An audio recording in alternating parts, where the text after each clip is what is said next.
year in and year out.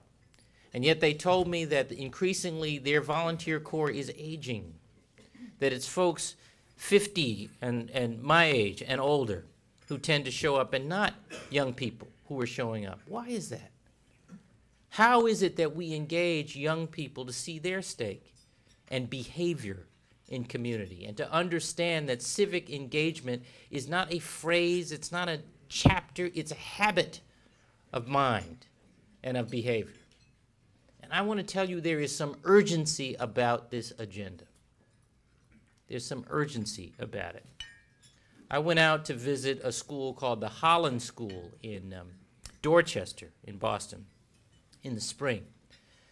And I went out because about a month before I was there, a young woman who was visiting her family from out of town in the neighborhood was shot and killed.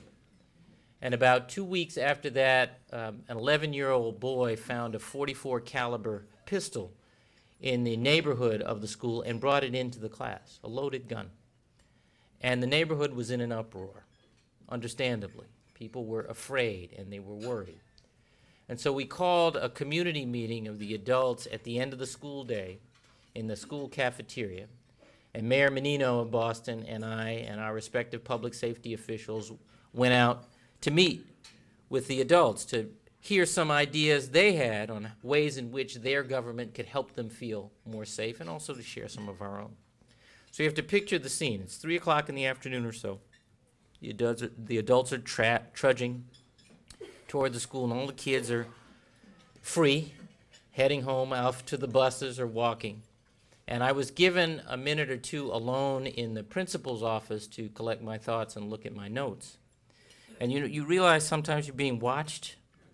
And I looked up, and outside the window were a dozen or more little black boys and girls about this high.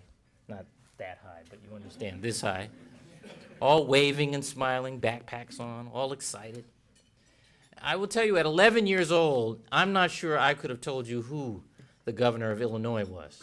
And by the way, I'm presuming that's why they were pointing and waving at me. But my point is that when I look into their eyes and I see the excitement in their eyes, the excitement I see is not for the history we made, it's for the history they might make. It's not my chance, it's theirs.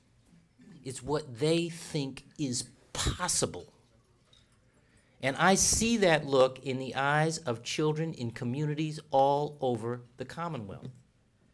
They are watching and waiting to see whether we are going to start acting as if we understand the stake that we have in them. And when I say we, I am not talking about elected officials alone. I'm talking about all of us. That is what our agenda is and why it is urgent. And I ask every day for your guidance and your support and your encouragement in delivering not something for tomorrow's headlines, but for lives that can be changed the day after tomorrow. I'm glad to be with you. Thank you very much for having me.